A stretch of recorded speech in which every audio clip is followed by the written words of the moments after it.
அனைவருக்கும் வணக்கம். கும்பராசினியர்களுக்கு கோடி கோடியாய் நன்மைகளை வாரி வழங்கும் நலம் தரும் நடராஜர் தரிசனம். அந்த வகையில் கும்பராசினியர்களுக்கு இந்த நடராஜனுடைய தரிசனத்தின் காரணமாக என்ன மாதிரியான நன்மைகள் எல்லாம் ஏற்பட இருக்கு, கிரகநிலைகளின் ரீதியாக அமைய இருக்கும் சாதகங்கள் என்ன, பாதகங்கள் என்ன, மேலும் என்ன மாதிரியான முன்னேற்றங்கள் எல்லாம் உங்களுடைய வாழ்வில் ஏற்பட இருக்கு, குறிப்பா அந்த வகையில் கும்பராசினியர்களுக்கு மேலும் என்ன மாதிரியான முன்னேற்றங்கள் எல்லாம் ஏற்பட இருக்கு என்பது குறித்தான முழுமையான பதிவை தான் இந்த வீடியோல நம்ம விரிவா பார்க்க போகிறோம். அந்த வகையில் கும்பராசினியர்களுக்கு நடராஜருடைய தரிசனத்தை பொறுத்த வரைக்கும் சிவபெருமானுக்குரிய 2 தரிசனங்களில் முதல் தரிசனம் ஆனி மாதத்திலும், இரண்டாவது தரிசனம் மார்கழி மாதத்திலும் நடைபெறும். ஆனி மாதத்தில் உத்திர நட்சத்திரம் அன்று நடைபெறும் நடராஜர் அபிஷேகம் சிறப்பு வாய்ந்ததாகும். அன்றைய தினம் ஆடல் அரசனை பாடி பணிந்து வழிபட்டால் கோடி கோடியாய் நன்மை கிடைக்கும், குடும்ப முன்னேற்றமும் அதிகரிக்கும்.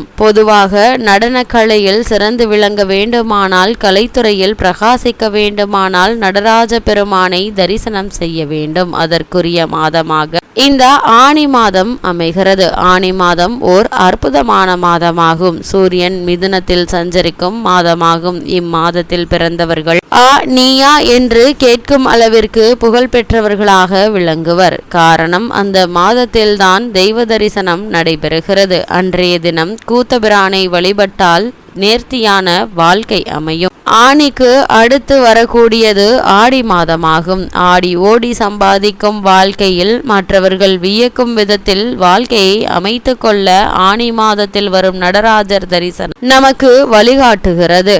அது மட்டுமில்லாமல் மிதுனம் நவகிரகங்கள்ல புதனுக்கு சொந்த வீடாகும். புதன் கல்விக்குரிய கிரகமாக கருதப்படுகிறது. எனவே இம்மாதத்தில் நடைபெறும் நடராஜர் தரிசனம் போன்ற விழாக்களில் கலந்து கொண்டால் படிப்பில் முதன்மை பெற வழிவகுக்கும். மண்ணில் நல்ல வண்ணம் வாழலாம் என்று முன்னோர்கள் முந்தைய வரிகளில் கூறியிருக்கிறார்கள். மனித பிறவி எடுத்ததன் பயனே இறைவனுடைய அழகை காண்பதற்காகத்தான் என்கின்றார்கள். அந்த இறைவன் தரிசனம் தரும் நாளில் நாம் உள்ளன்போடு வழிபட்டால் நல்ல வாழ்க்கை அமையும். ஆனி மாதத்தில் உத்திரம் அன்று ஆடும் நடராஜ பெருமானை வழிபாடு செய்ய வேண்டும். அவர் சன்னதியில் சிவபுராணம் பாடிப்பார்கள். நமச்சிவாயா வாழ்க, நாதன் தாள் வாழ்க, இம்மெய்ப்பொழுதும் என் நெஞ்சில் நீங்காதாதால் வாழ்க என்றும், ஈசனடி போற்றி, எந்தையடி போற்றி, தேசனடி போற்றி, சிவன் சேவடி போற்றி போற்றி என்றும் இறைவன் சன்னதியில் வாழ்க வாழ்க என்று நாம் பாடினால் நம்முடைய வாழ்க்கை வளமாக